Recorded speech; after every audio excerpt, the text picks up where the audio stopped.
Welcome to Winning the Divine Lottery. I'm your host, Amy Dawns.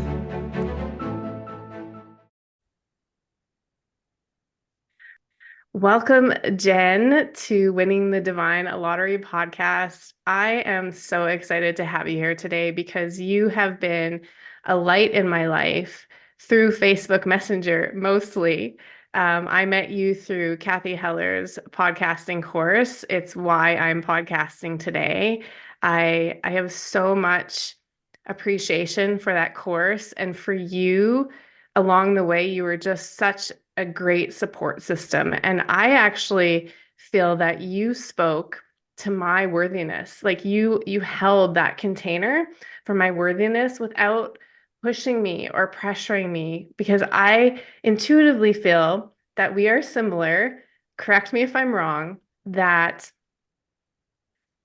a true mentor, like a true coach and a true guide, always gives space and room for the person to be guided from within. And that's how I operate. And I truly feel that you were that for me. So thank you so much for being here.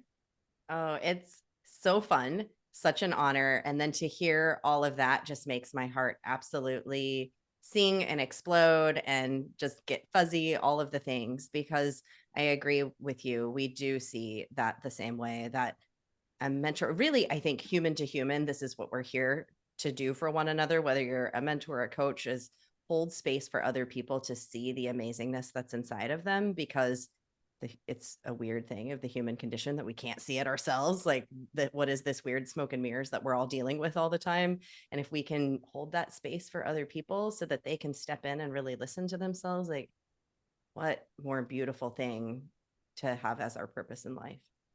I love that. And it's so true because I mean, I've been at this for 17 years. And when I say that, I mean like doing the inner work, the spiritual and personal development journey.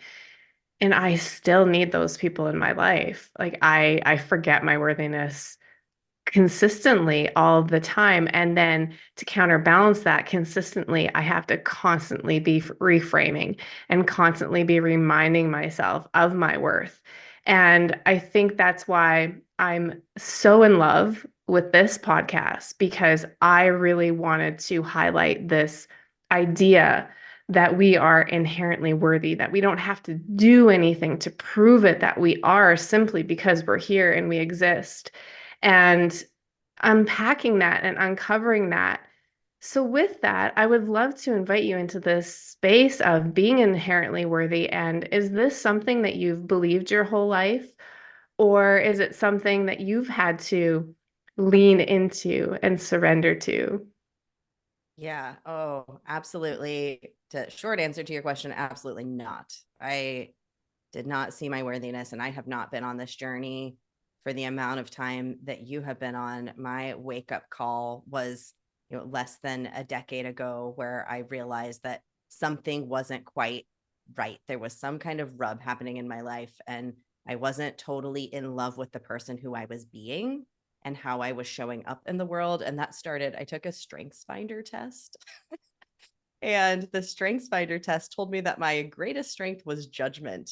And that didn't feel great to me, to realize that my greatest strength was judgment. Now, since then, I've realized there's a lot of positives to having judgment as a strength. It makes you a very strong creative. It helps and supports you when leveraged in the right way. But that judgment was coming out in a not so pleasant way, and in a way Mhm. that was not holding space for others, but was instead removing the space from others. And that was really starting at home. It all starts at home, right? It was really Yeah. starting with me and how much I was judging myself against others in order to try to feel worthy, all the things. There's so many Hmm. layers to this that I've discovered and I continue to uncover, because it's familial, it's generational, and it's in our culture. And that's part of why you said it's like we have to keep coming back to this and reminding ourselves that we're worthy, because we live in a culture that inherently tells us that we're not. Mm. So I have definitely been on a huge awakening. And in fact, my little mantra that I wrote to myself today in my journal was, I am whole and complete. That reminder, whole and complete, every day. reminding myself of that because we forget. We do. Ah, what you talked about being rubbed, and I loved how you described that. Like I was being rubbed almost the wrong way. What was that rubbing? Like, what was that thing that was off in your life Yeah. besides the judgment? I mean, it really is rooted very much there. But what it was that I felt like I got to a pinnacle of career. I'm a career driven person. And I'm so grateful to have had numerology and understand that that's just part of who I am. Because I had a lot of guilt about that for a long time. Mm. But career it's a big focus of mine. But I would get to this point. I built a business, 6 figures as a hairstylist, as a solo hairstylist, not owning a salon or Wow. anything, but had gotten myself above 6 figures and felt like I should feel some sort of, Mm. happiness at this level. And I just didn't. And so then I left that career. I go into corporate America. I build myself to the point of being an employee experience strategist, something I thought was going to be the pinnacle. I'm like, yes, I'm a strategist. This feels so cool. I'm getting to help people and support people. And I felt it again. And I was like, something is funky here that I can't get to this level. And I was making even more than I'd made as a hairstylist in that role. And it's still like the money wasn't doing it. And it's not like I was making millions, but to where that feels pretty successful in my Midwestern upbringing's eyes, making over 6 figures. And it just wasn't there. So there was this like, okay, I'm getting to the point where I feel like that's what I wanted, and Mm. I'm not feeling fulfilled. And it's like I was getting closer and closer with the employee experience stuff, but it wasn't reaching that ultimate level of fulfillment. And what I have realized in turning inward is that I wasn't listening to myself. It's like I was listening to pieces of it, and little pieces were getting me to certain levels, but I wasn't fully listening. And I was actually just telling those pieces of myself that were speaking the loudest to shut up because they were getting in Yeah. my way. So that has been so much of it. And that comes down to the worthiness, right? Those pieces of ourselves are trying to share things with us, and we just don't even want to give them the time of day. How could we possibly feel worthy if we're not even offering those parts of ourselves a opportunity to speak? So Mm. Ah. Okay. First of all, I want to say that this familiar pattern that you and many other people have gone through in life never gets old. It needs to be talked about. It's so important because at some point in the game, we're all chasing something to hopefully make us feel a certain way, whether that's successful or happy or fulfillment. And you realize twice that you got to this point, making over 6 figures, that you didn't have that fulfillment was like almost like the missing link in you. And I think that's so powerful because also on that path, you're still being guided. This is how I feel like you were still being guided, and had it not been for you chasing that thing, you would have never felt that. Like you would have never felt that this still isn't what I'm after. And so I love that that was like the thing that led you to going inward and beginning to listen. And when you said that, I just heard like the art of listening to self, how incredible and important that is. And that worthiness really does come from us understanding who we really are and what we're really not. And we're not those things that we chase, right? Those we can have those incredible goals and achieve them for sure, but our worth isn't attached to them. I love yeah. that so much. I mean, one of the things that I haven't mentioned yet that is such a huge part of this is that I've been chasing approval from others this entire time. Mm, The approval of, you got the degree. When I left my hairstyling career, there mm, was a piece of me that was like, I need to prove that I'm smart and I need to go back and get my degree. And so I left here, I got my degree, I went into the corporate. I need to prove to people that I can have a real job, that I can go and make it in the corporate world. I need to prove to people that I can build a business. I need to prove to my parents, it was the proving, which is inherently feeling like I'm not worthy as I am, and to show up as who I am. And so there's a continuous reminding to myself that I don't have anything to prove to anyone. And the more I operate from that space, the more I feel so happy and fulfilled in this very moment. Like there's nothing else that I need. All of a sudden, the money concerns melt away when I can get in that space.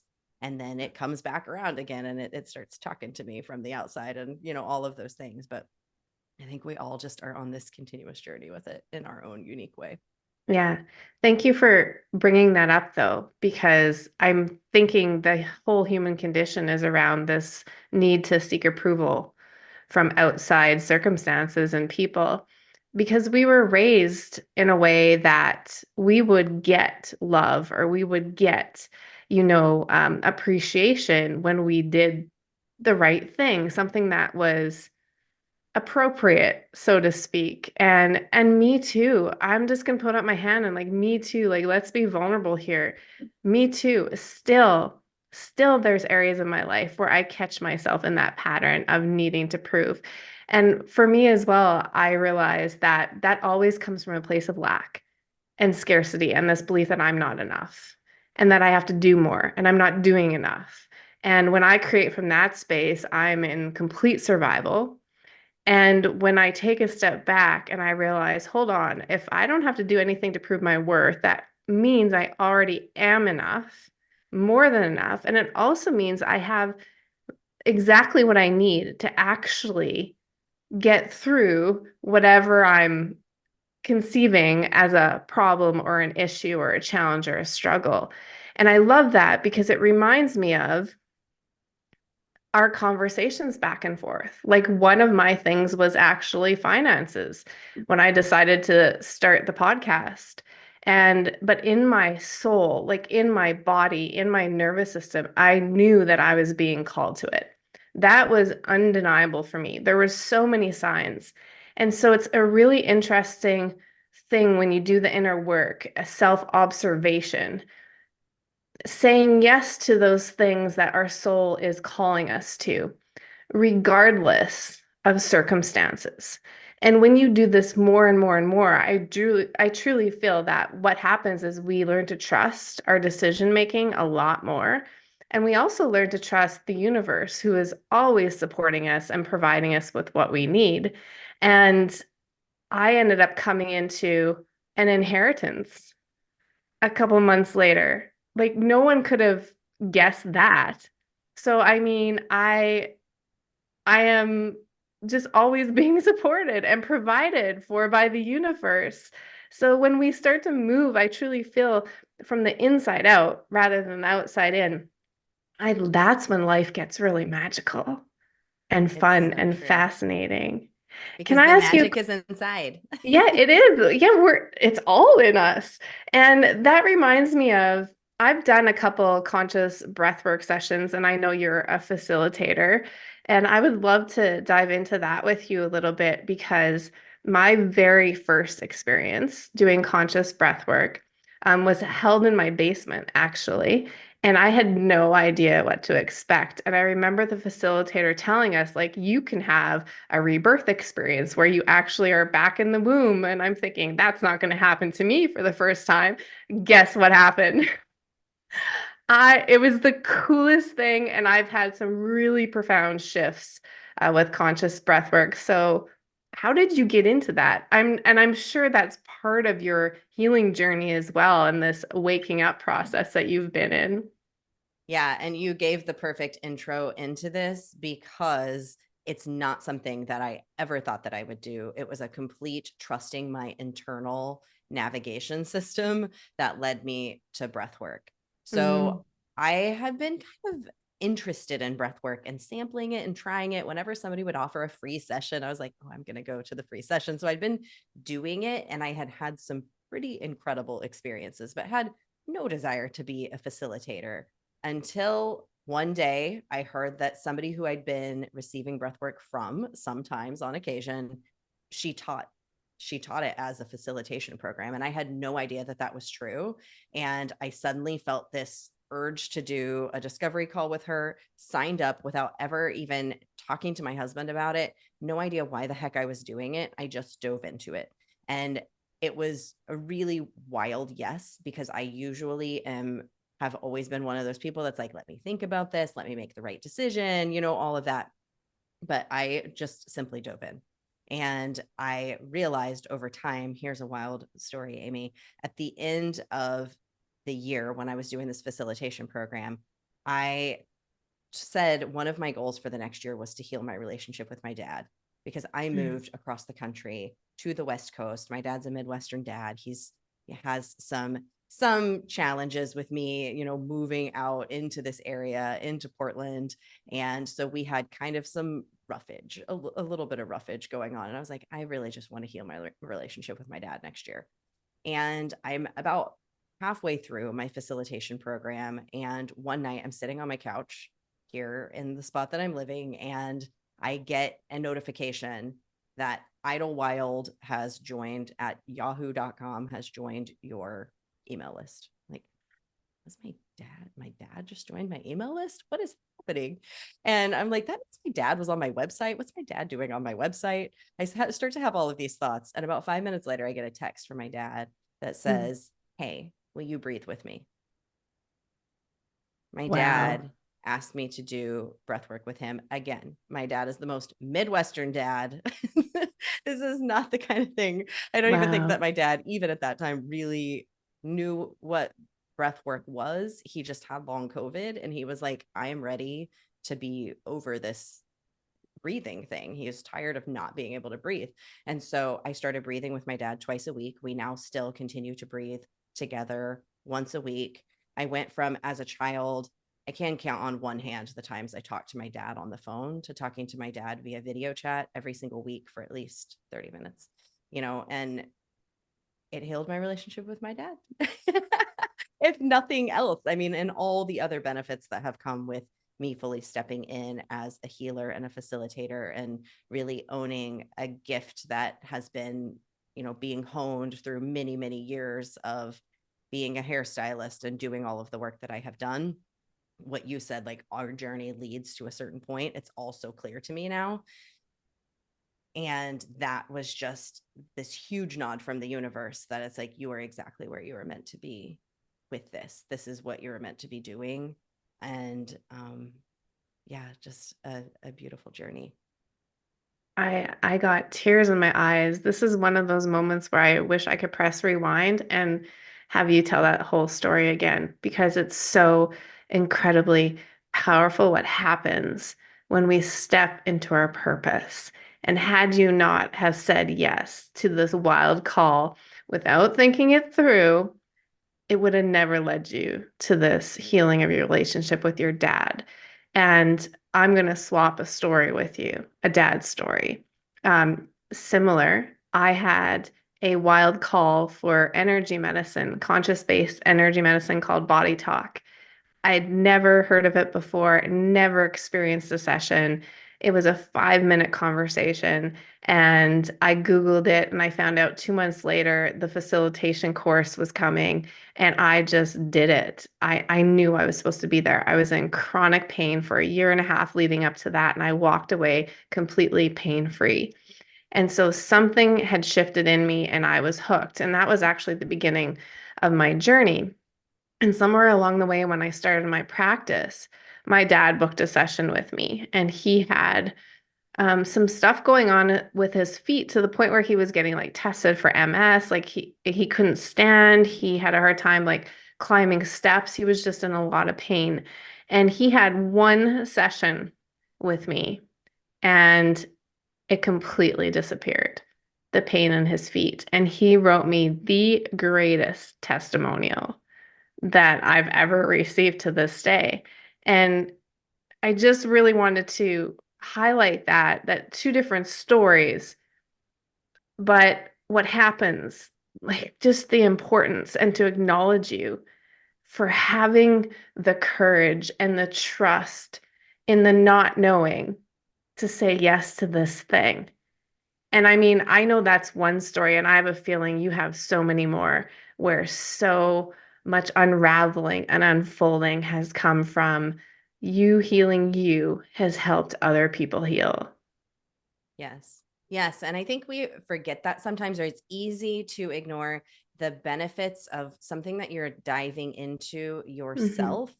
It is going to be something that you're able to serve others with, because the deeper we go with ourselves, the more space we can hold. If we go back to that space holding we talked about at the beginning, the deeper you go with yourself, the more space you can hold for others. And so when we are willing to have the courage and at the right time, in that divine timing, when we follow that nudge and say Hmm. yes to the thing that makes no sense, but we just know there is something that is not just there for you, but for somebody else in the world. And it's an opportunity for you to stretch so that you can hold that space for somebody else.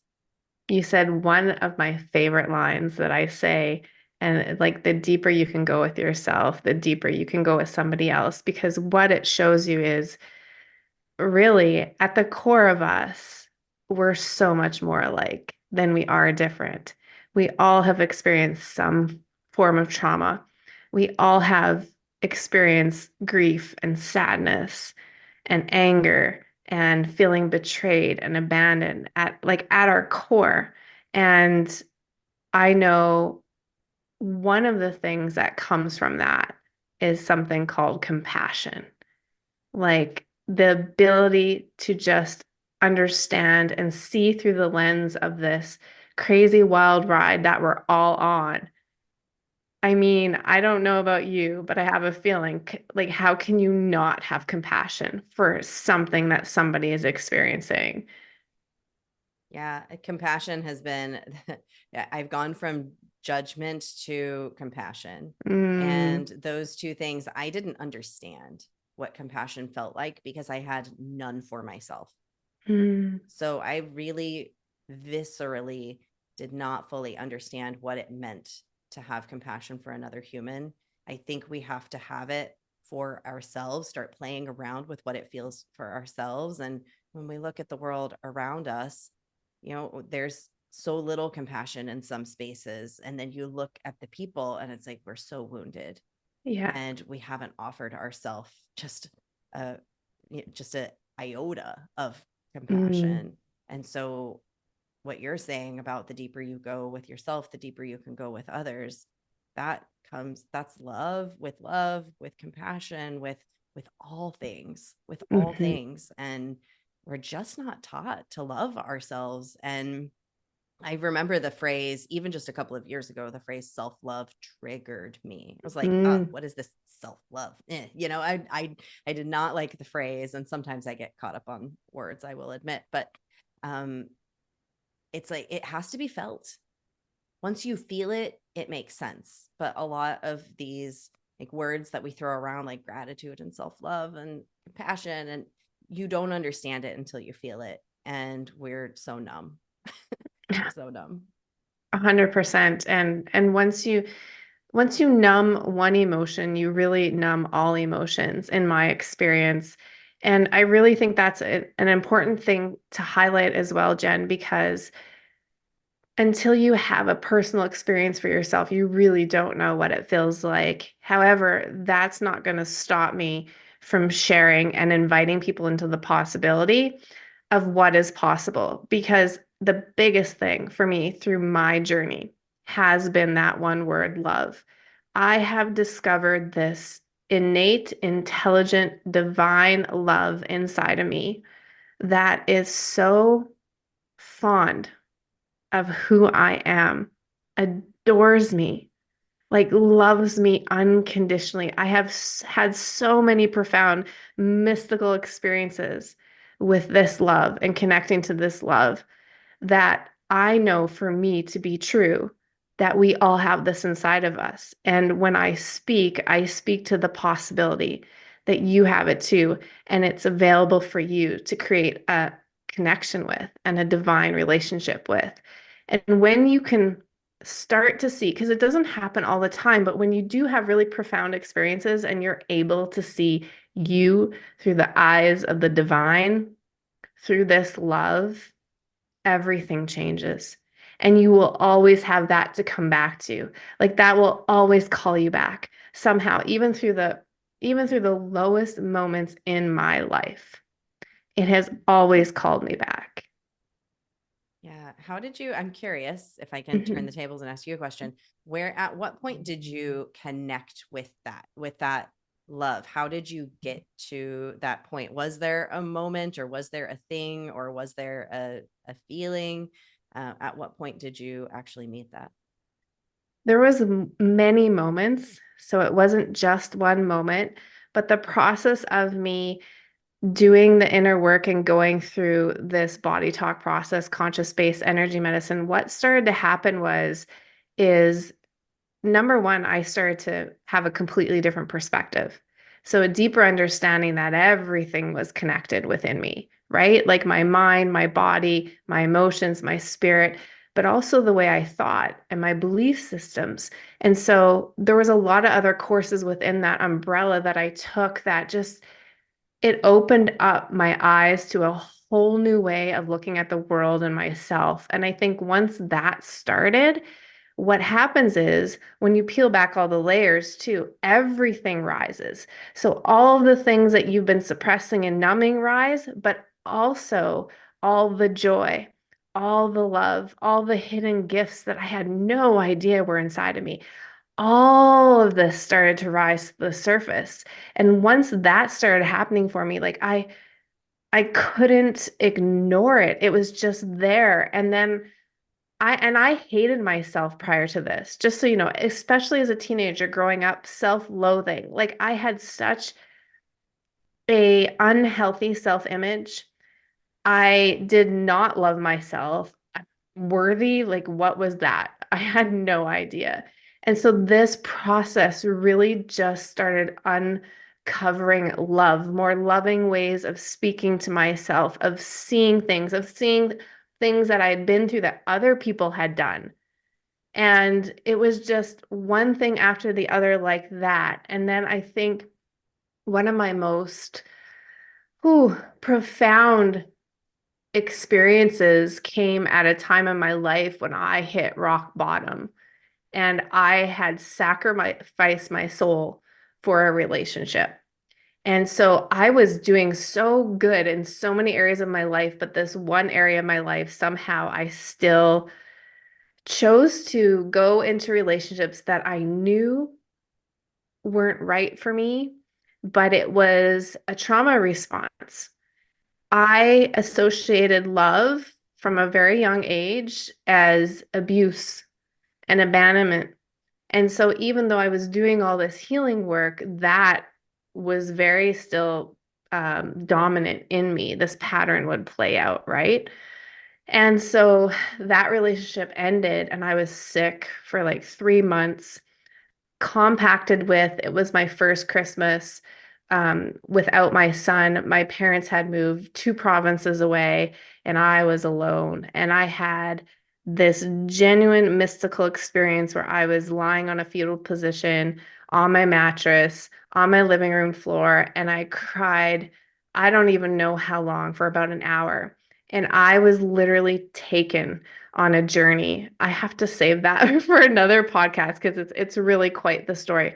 But I was taken on a journey where I was actually shown the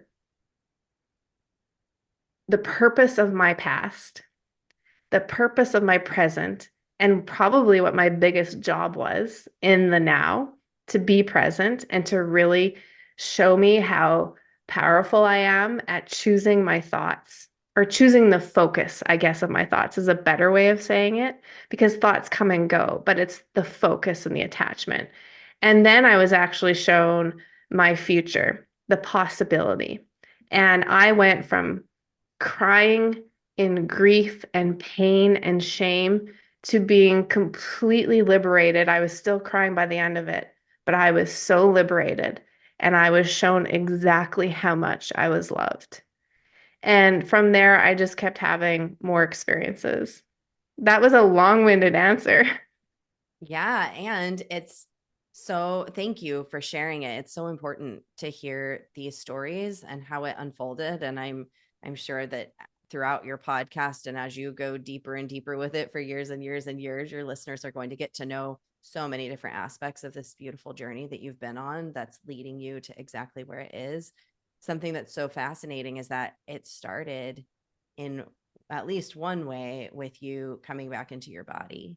You go all the way back to the body work. And what I notice with my clients and when I ask people in the world, it's like we're all seeking clarity. We're all seeking our purpose. And that's where what you've shared here ended, was I was shown my purpose.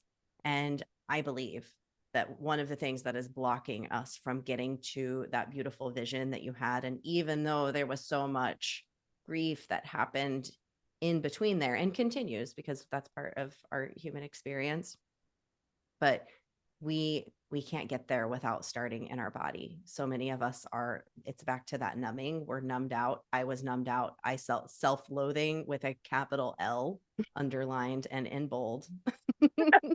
Big thick font. Yeah.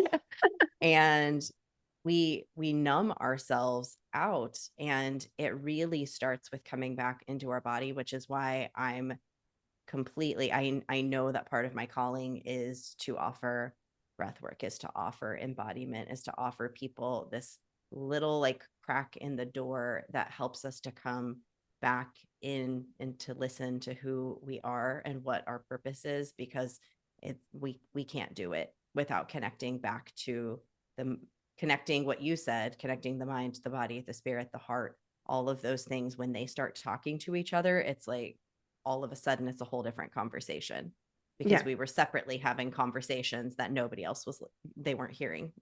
Yeah. It's like separate conversations. So Exactly. it's really a beautiful journey that you just shared there. Yeah.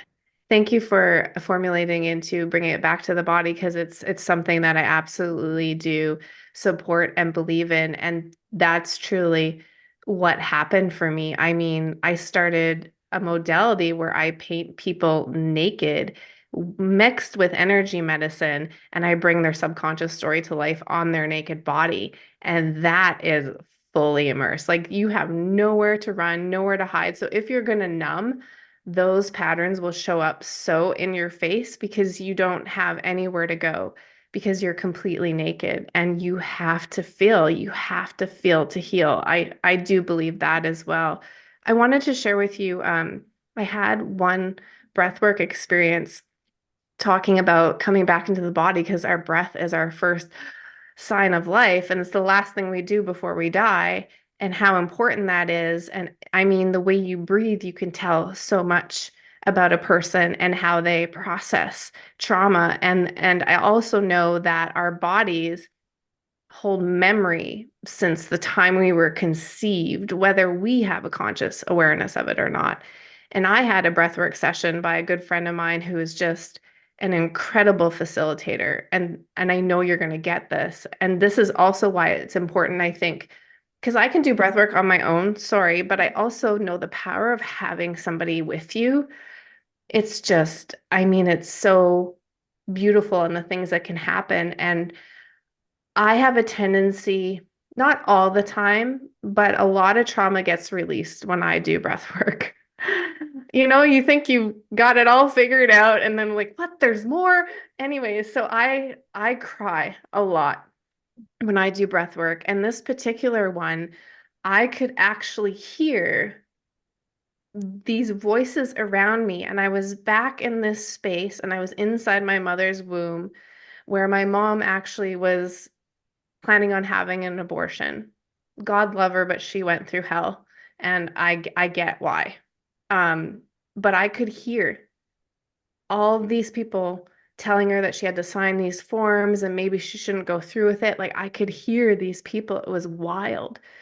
And my facilitator at the time kept reminding myself to like just keep breathing, just keep breathing. And at one point, she just knew, okay, Amy, I'm gonna sit you up for a second. And she crossed my arms like this to support me, and she supported my back, and she brought me up, and she wrapped her arms around me, And she said two things, Jen, to me that I didn't even know that I needed to hear. And one was, I'm so glad you're here. Because that not being wanted or not safe to be here, not safe to be born into this life, although I was, that was so still deeply inside of me. And I lost it. When she said those to me, it was like my whole nervous system just released and I melted so much. And then she said, "You're not an accident." That's so So powerful. I just wanted to share that with you because whoever is listening who has never experienced breath work, please tell them how they can work with you because I'm assuming that you do it online as well. I mean, just the power of having somebody else present and holding that space is incredible. That would have never happened on my own. Yeah. Yeah. I think that having someone to hold safety for you, because what happens there is that we don't feel safe to face whatever it is that we are feeling. And so our body has put up natural protectors. Our mind has put up protectors to keep us from going in and feeling the thing that feels unsafe because we know it's going to hurt. Right. Like facing that, the fact that you maybe didn't feel worthy or didn't feel loved, you didn't feel like it was okay that you were here for whatever those things were that you have been feeling for so long. It didn't feel safe to go and feel those things, but when she was holding that space for you, you were allowed to open it up and to feel Mhm. it, and then to reprogram a new thought into your body, and to that knowing, it's not even reprogramming, it's like reminder, a knowing that you do deserve to be here. You are so worthy. You are so whole. You are so beautiful. And I just, the fact that you were open to that experience and got to have that experience is such a massive, massive gift. So with my facilitation, we talked about compassion earlier. I'm safety, compassion. Those are the paramount to my facilitation style. I'm a trauma informed facilitator, and Mm. everything that I do is really about taking the little sips that you are ready for when you're ready for them. And so the work that I do mostly online. And the reason for that is because I really like to serve the people who I am. And in person, when I very first started doing breath work, would have been terrifying. The idea of doing it in person with somebody, way too much for my nervous system. Whereas being able to do it in the comfort of my own home on my Mm. own, I offer it both live and on demand because I think there's power in both. You might feel more comfortable facing maybe a sexual trauma or something like that in the comfort of your own space with a facilitated recording than you might feel in person with a facilitator at first. Right. Yeah. So I think there's so much power in both. But I have a membership called Brilliant Breathwork where it's group breathwork. And I also am a huge proponent of communal healing. I believe that we heal in community, and that's something that we're currently lacking a lot of in this world. So when we can find a safe space to heal in community, I think that can be incredibly powerful. So safety is, it's paramount, and that's what that facilitator provided for you so that your mind could go back to that space. I've also gone back, for your listeners who are kind of like, the womb space, what? I've also gone back to the womb space, and y'all, I told you about my Midwestern practical dad. That's me too. I'm such a skeptic of Mhm. everything. I'm so practical. But this, you can 100%, because I've experienced it, go back to the womb. And one of my very first experiences was feeling like the message that I got in my mama's tummy was, there's something wrong with you Yeah. because there's so much stress. You're hurting your mom. There's Mm. something wrong with you. You are hurting other people. Just my simple existence was harming her and was harming everybody around her because she was so stressed. She already had two Mhm. little babies, and now she had another baby on the way. And there was so much going on in my parents' life. And that was the message that her chemical makeup was sending to my chemical makeup. And so it's what I lived most of my life with. And it was I actually did hypnotherapy. I've done hypnotherapy and breath work. For me, it was in a hypno session that I very first went back to that womb space and reminded myself that I am pure light and love. And it was in that space that I really had some of the biggest breakthroughs that I've had. So I think there's a lot of people that it's like when we can get back that far, there's major, major progress that we can make. Yeah. And I love that you talked about telling yourself that you're pure love and light.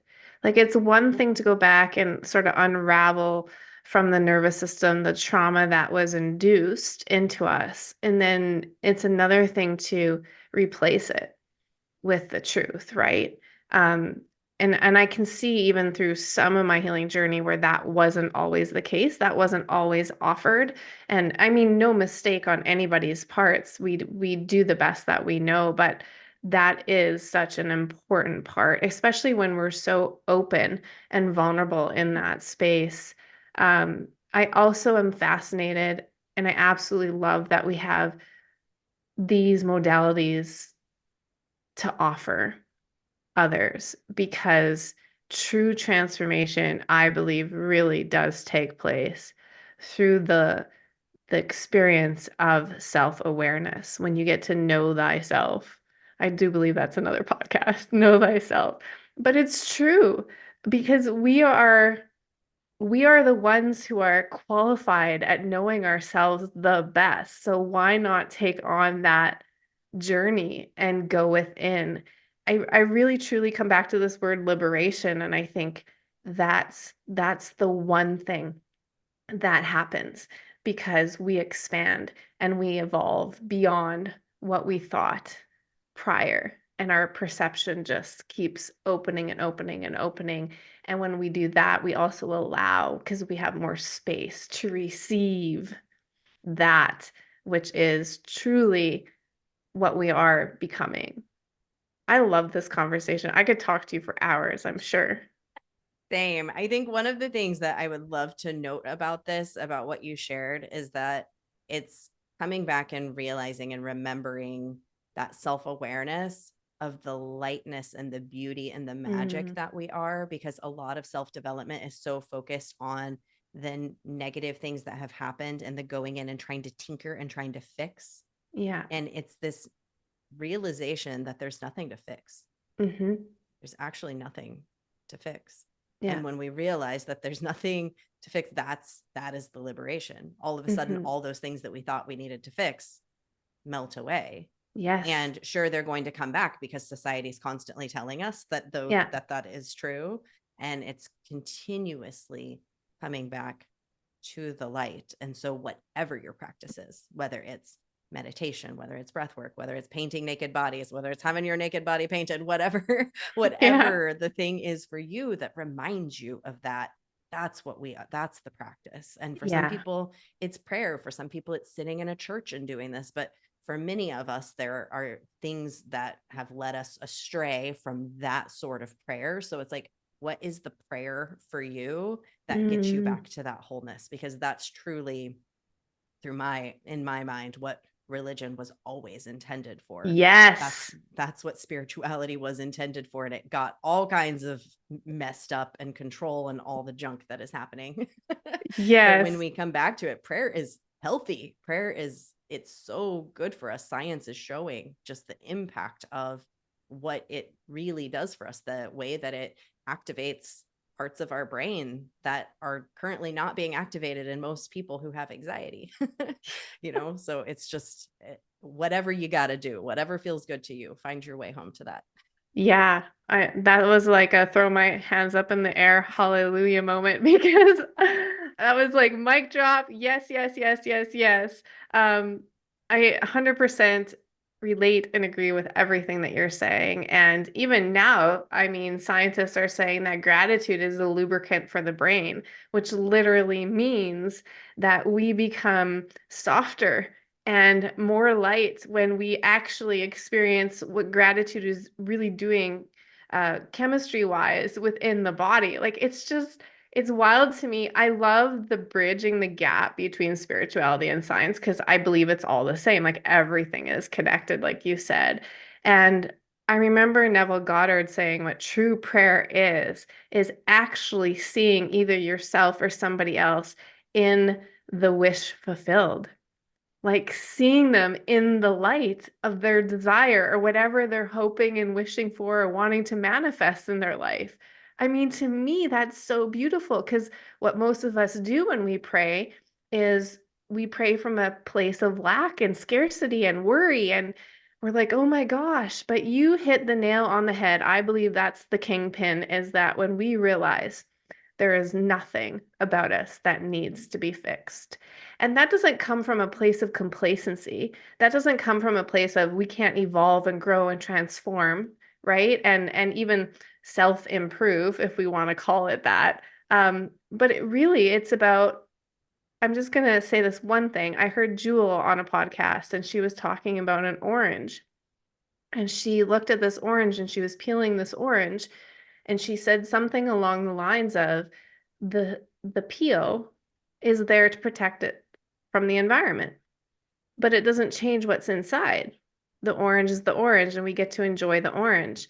Well, similarly, our ego, our personality is the thing that protects us from our environment, but the inside, the essence of us, it never changes. It's always there. It's always been there.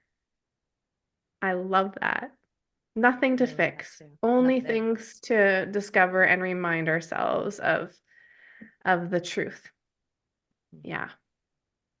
Oh, you're so beaming. I love this conversation.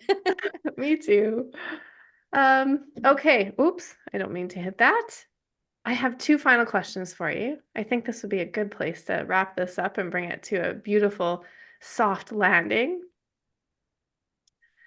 Through your experience of what you just shared and anything else that comes to mind, what would you say in one or two sentences would be the legacy that you want to leave for people to know?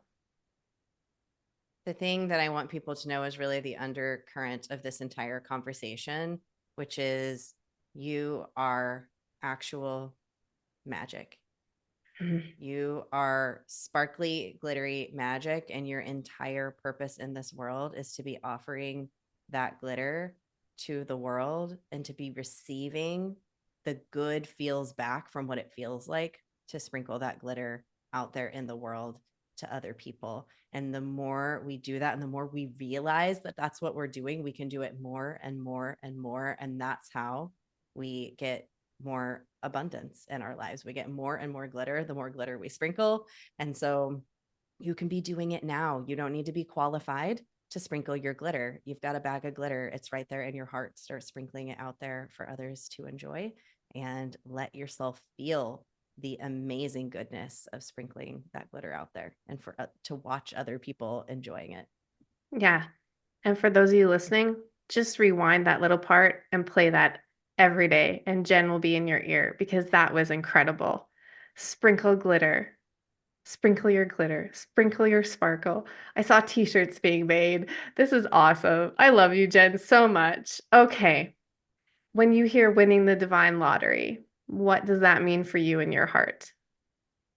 My goodness. I feel like we've already all won the divine lottery. We just need to remember we've each got the golden ticket. We already have it. We've Yeah. just completely forgotten. And I think I also just think of you. I think of you and what you're out here doing with this podcast and helping people to remember their wholeness and that they're inherently worthy. And I think it's such a powerful thing. Thank you for starting this.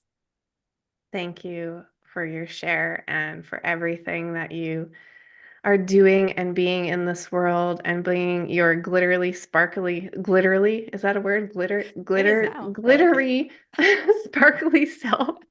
Sometimes I make up words as I go. So, how can people reach you if they want to work with you or? Yeah, you can. I've got a podcast as well. It's called Untethered with Jen Liss, and you can follow me on Instagram. I'm Untethered Jen, if you're curious about my breathwork offering, you can go to jenliss.com. It'll take you over to Brilliant Breathwork where you can check that out. I love that. Okay. This was magic. Thank Thank you. I you. had so much fun.